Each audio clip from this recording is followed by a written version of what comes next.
Olá, olá, meus alunos, sejam todos muito bem-vindos. Eu sou o professor Stanley Costa, professor de Direito Civil, Processo Civil, aqui do LAC Concursos.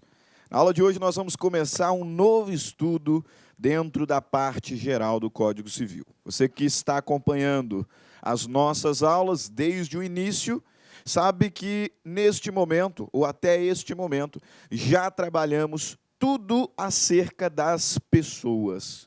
Dentro da parte geral do Código Civil, portanto, nós já caminhamos até o artigo 78. Falamos sobre pessoa natural, falamos sobre pessoa jurídica e também acerca do domicílio.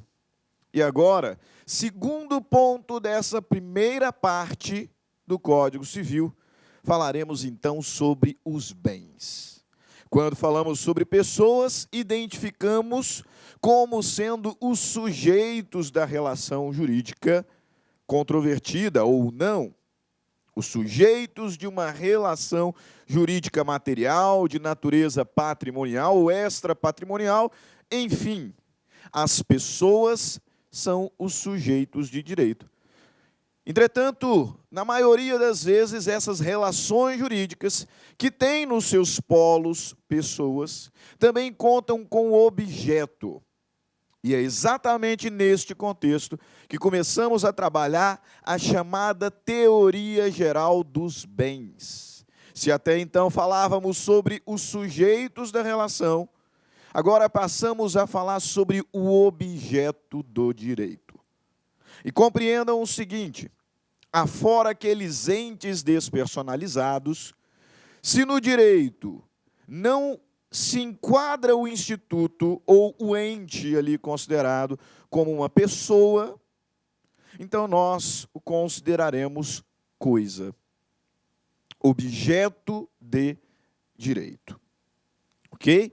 É por isso que nós, por exemplo, consideramos, a despeito de muita discussão hoje, no âmbito dos tribunais Brasil afora, nós consideramos o animal como coisa. Por mais que você goste muito do seu cachorrinho ali, você, sua esposa, sua namorada, namorado, né, fiquem ali chamando o cachorrinho de filho, não é pessoa.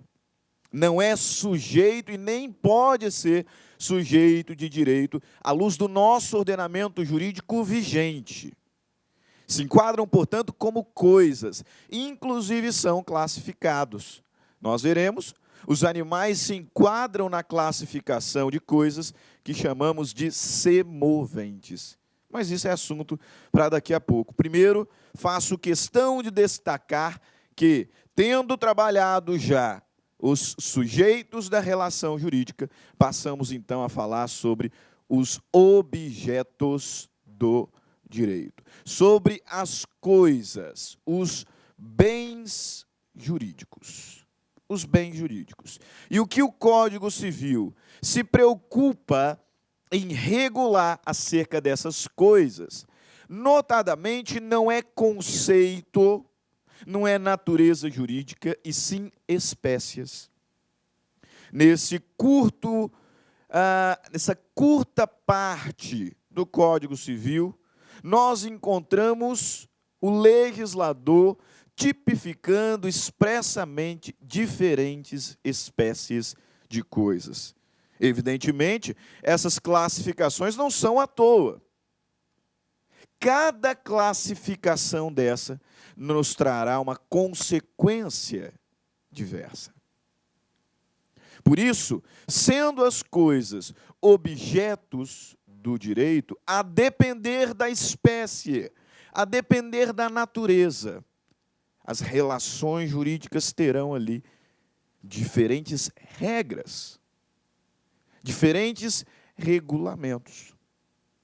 Por exemplo, se o objeto do contrato é um bem imóvel, que custa mais do que 30 salários mínimos, o Código Civil vai dizer que os contratos que envolvem alienação de imóveis acima de 30 salários mínimos dependerá para sua validade de escritura pública. Se o bem é imóvel, o Código Civil também nos dirá, no artigo 1227 e 1245, que a propriedade do bem imóvel é transmitida com o registro. Contrário senso, se o bem é móvel, a propriedade é transmitida na tradição. Se o bem é fungível, nós vamos ver essa classificação daqui a pouco, o legislador, ao trabalhar o direito obrigacional, o considera coisa incerta. E, portanto, em torno das coisas incertas, nós não vamos discutir eventual perecimento ou deterioração. Já se o objeto for infungível, nós veremos, isso significa único no mundo jurídico, o legislador se preocupa com a possibilidade dele perecer ou deteriorar antes de ser entregue. Perceba, portanto, que o foco do legislador, aqui na parte geral, é apenas identificar as muitas espécies de bens. E esse entendimento, por ora basilar, por ora fundamental, até mesmo teórico, será importantíssimo para o direito civil especial. Por enquanto, pode parecer que é muita teoria. Nós vamos falar sobre espécies de bens, coisa móvel, coisa imóvel, semovente. Vamos falar sobre consumíveis, inconsumíveis, fungíveis, infungíveis, principais e acessórios. E a nossa preocupação é, de fato, diferenciá-los.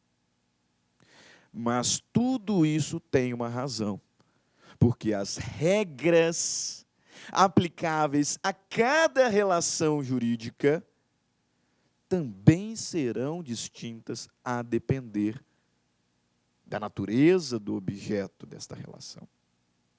Ok?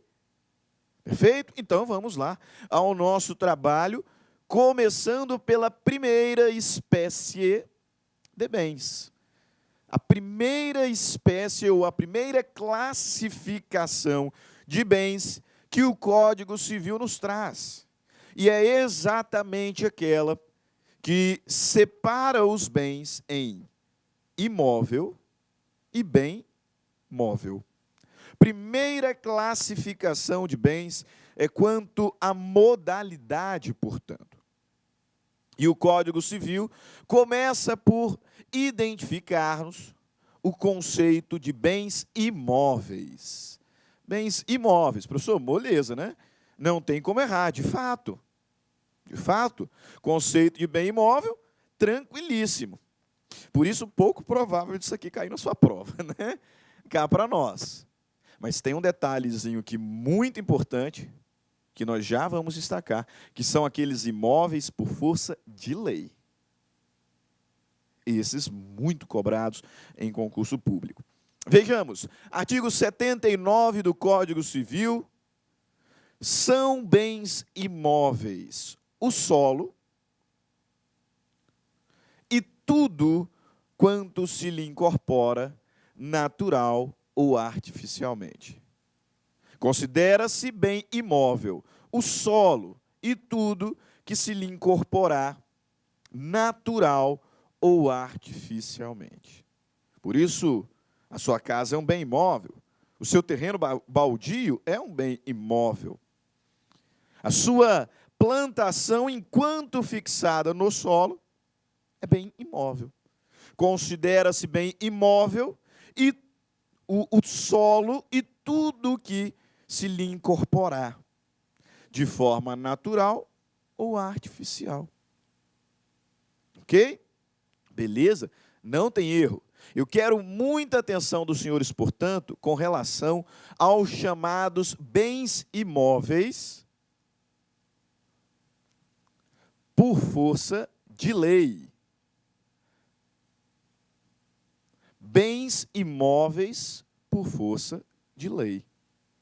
Por quê? Porque aqui começa a fugir um pouquinho a obviedade.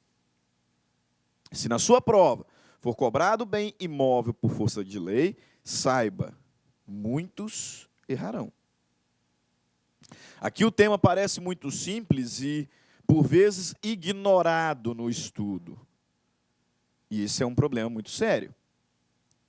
Porque, por exemplo, se eu te questiono, a herança é um bem móvel ou imóvel? A energia elétrica é um bem móvel ou é um bem imóvel? Perceberam? Aí já começa a trazer um pouco mais de complexidade do que simplesmente dizer aquela casa é imóvel ou móvel? O carro é imóvel ou imóvel? Ah, para. Qualquer um responde. Muita atenção, portanto, com os bens imóveis por força de lei. Diz-nos o legislador: consideram-se imóveis, para os efeitos legais, os direitos reais sobre imóveis. Os direitos reais sobre imóveis serão considerados, por si só, também bens imóveis. E as ações que os asseguram. O professor explica isso aqui um pouquinho melhor. A partir do artigo 1196 do Código Civil, o legislador inicia o livro 3 da parte especial, que é o livro do direito das coisas. E aí, no artigo 1225, ele nos apresenta um rol de direitos reais. O primeiro direito real por excelência, é a propriedade. Mas existem vários outros direitos reais, chamados de direitos reais sobre coisa alheia. Você provavelmente já ouviu falar sobre usufruto? Já? O usufrutuário não é o dono, mas o usufrutuário é um titular de um direito real sobre coisa alheia. Se você me dá o seu imóvel em usufruto, o imóvel continua sendo seu. E eu, por minha vez, titular de um direito real sobre coisa alheia. Se você me dá o seu bem imóvel como garantia de hipoteca, você continua dono dele. E eu, titular de um direito real sobre coisa alheia, hipoteca. O que o legislador está nos dizendo é que esses direitos reais, quando direitos reais sobre imóveis, por si só, serão considerados também bens imóveis.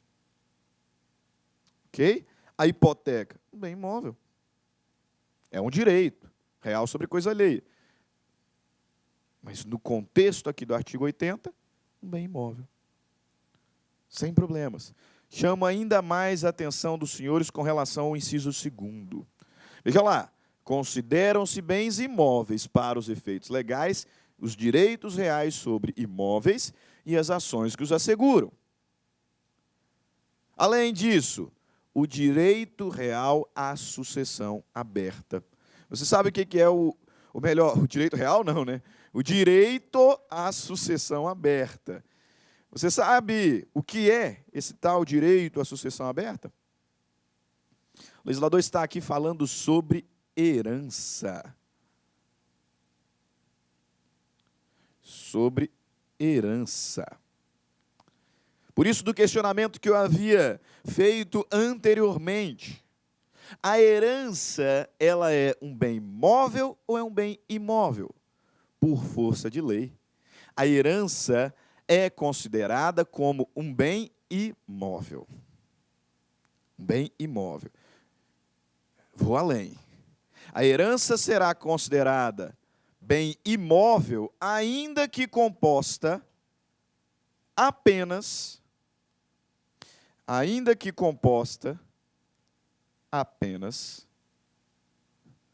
por bens móveis. A herança será considerada um bem imóvel, por força do artigo 80 do Código Civil, ainda que composta apenas por bens móveis. O João faleceu e não deixou nenhum bem imóvel, mas ele tinha vários carros, ele tinha aplicações na bolsa, ele tinha bastante dinheiro em conta, Ou seja, ele só deixou bens móveis. Mas ainda assim, a sua herança, que somente será desfeita na partilha, a sua herança, mesmo composta apenas por bens móveis, será por lei considerada imóvel. Imóvel. O legislador aqui, na verdade, ele cria uma ficção jurídica. O que acontece, tá, de forma bem objetiva, porque nós vamos trabalhar o direito das sucessões noutra oportunidade. O que acontece aqui é o seguinte: assim que o indivíduo morre, todas as suas relações jurídicas patrimoniais, então, o imóvel que ele tinha lá na praia, o imóvel que ele tinha aqui na cidade e nele morava, a fazenda, a aplicação no banco, o dinheiro em conta, os carros, as motos, tudo isso, assim que ocorre a morte, se transforma em apenas um bem. Em apenas um bem, denominada herança.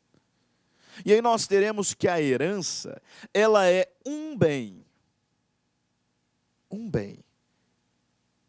indivisível até a partilha. A herança, ela surge assim que ocorre o falecimento do indivíduo.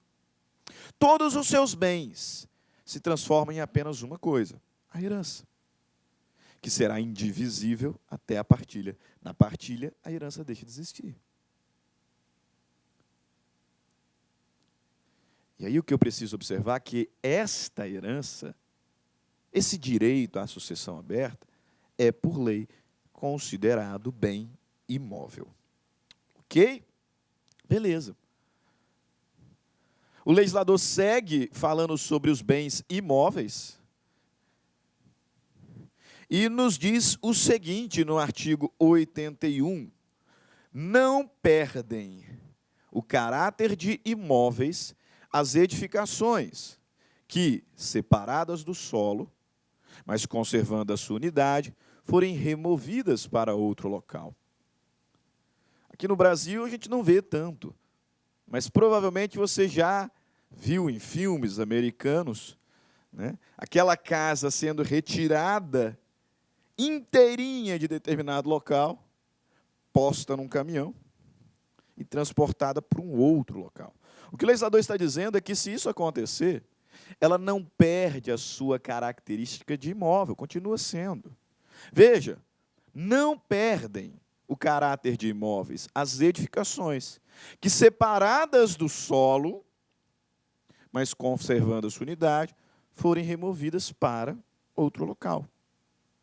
Igualmente, os materiais provisoriamente separados de um prédio, para neles se reempregarem.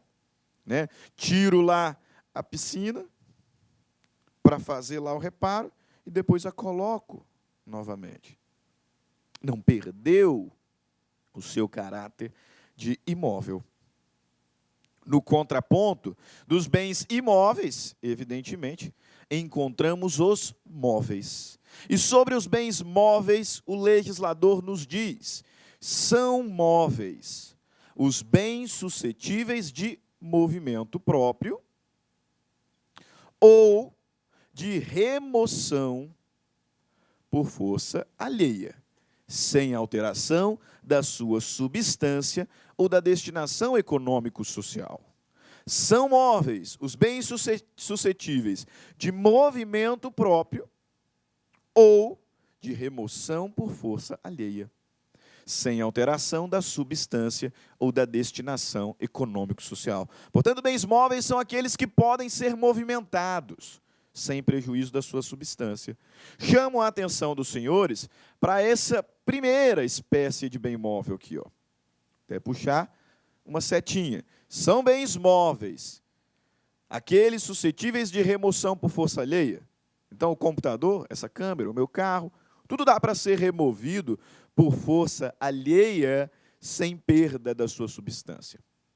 Mas também são considerados bens móveis aqueles que movimentam-se por si só.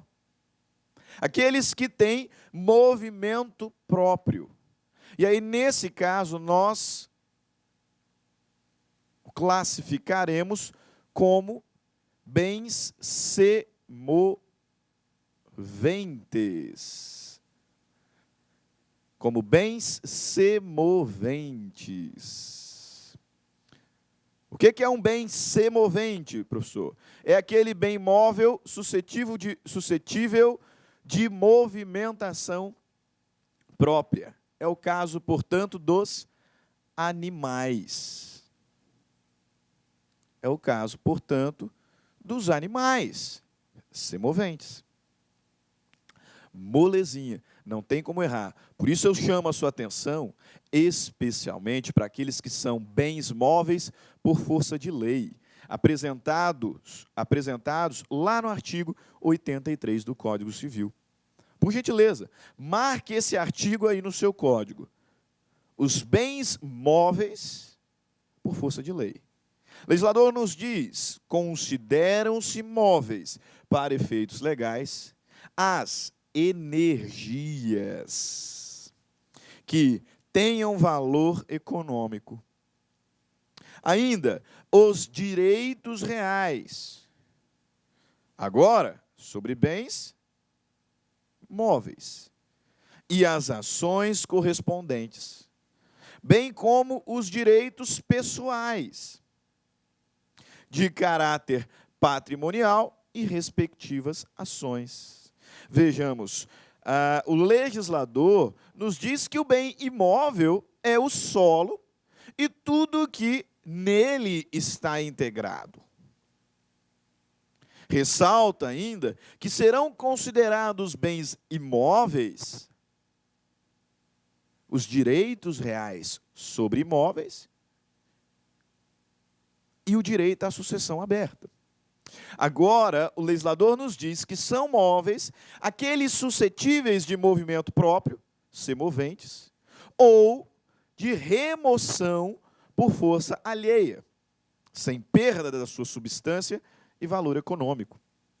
E complementa dizendo que serão considerados bens móveis as energias que tenham valor econômico, os direitos reais sobre móveis, por exemplo, o penhor, e ainda os direitos pessoais de caráter patrimonial, que é um exemplo, um crédito.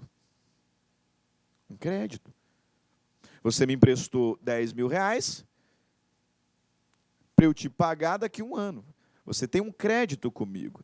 E esse crédito é um direito pessoal, por lei considerado como um bem móvel.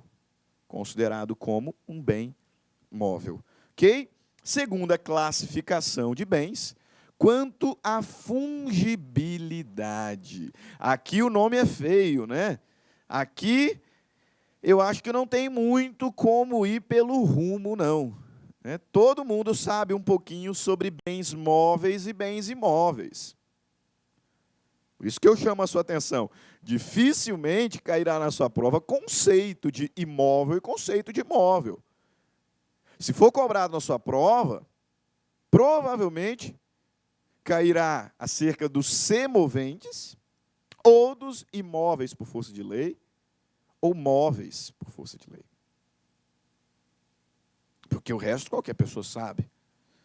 Agora, quanto à fungibilidade, a história muda. A história muda um pouquinho. Se você perguntar para alguém que não tem conhecimento do direito, não está estudando para um concurso público, o que é um bem fungível? O que é um bem infungível? Dificilmente ele saberá te responder. E aí? Diz-nos então, professor, qual é a diferença e qual é o conceito de cada um desses bens. Bens fungíveis, meus caros, são aqueles bens móveis que podem ser substituídos por outros de mesmo gênero, espécie, quantidade e qualidade. São bens fungíveis. os bens móveis que podem ser substituídos por outro, de mesmo gênero, espécie, quantidade e qualidade. Bens fungíveis. Fungibilidade traduz a ideia de substituição. Portanto, o que você precisa gravar é que os bens fungíveis são aqueles que podem ser substituídos por outros de mesmas características. Isso acontece, por exemplo, quando você vai em determinada loja comprar ali um computador, olha lá no mostruário o computador que você quer, a marca, a configuração, etc. Você percebe que aquela marca, cor, configuração, existem vários computadores no depósito. O sujeito abriu ali, né, abriu ali no sistema, olha, o senhor tem 13 computadores com essas características ali no depósito, o senhor quiser comprar. E aí o senhor diz que vai comprar. O sujeito, né, o vendedor ou responsável ali pelo depósito, vai lá. E qualquer computador com aquelas características, ele pode pegar para te entregar. Por quê? Porque isso aqui é um bem fungível. Ele é substituível por outro, de mesmo gênero, espécie, qualidade e quantidade. Contrário senso, os bens infungíveis são aqueles que não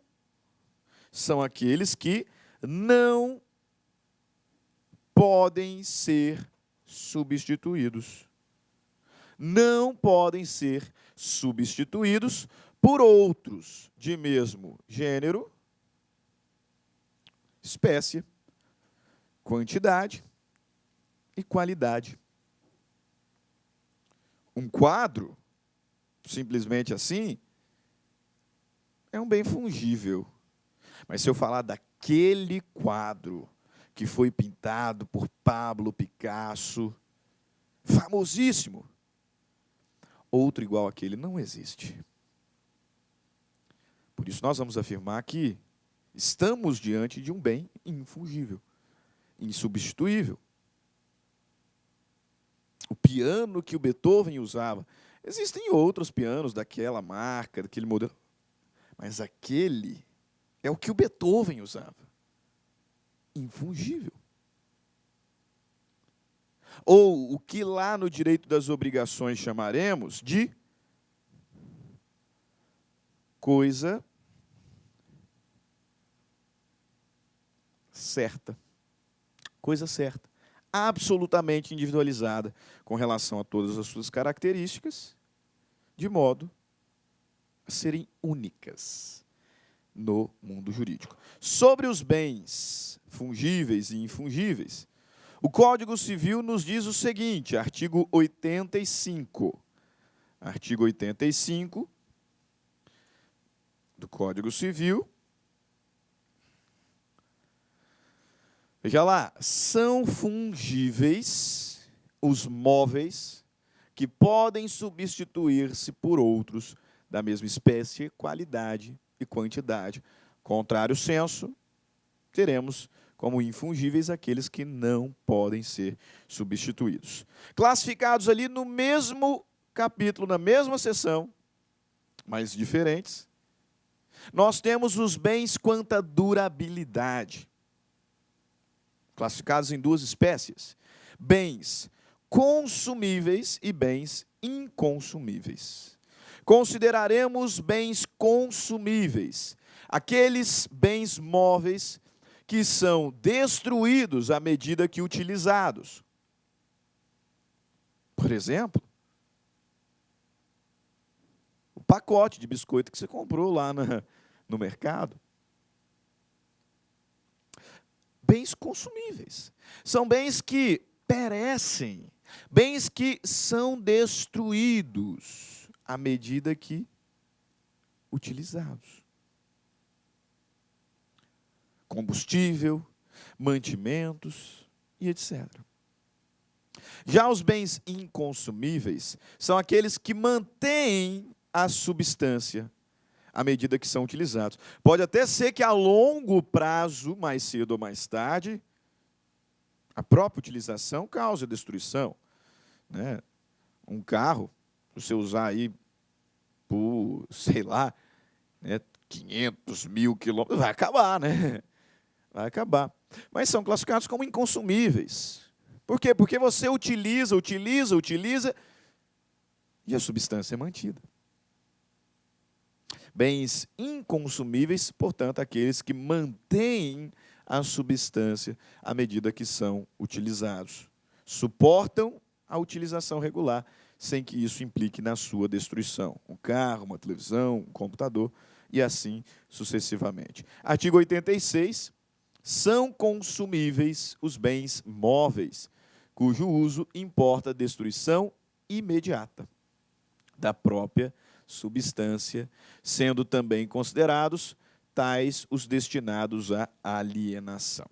Ok? Perfeito. Mais uma classificação.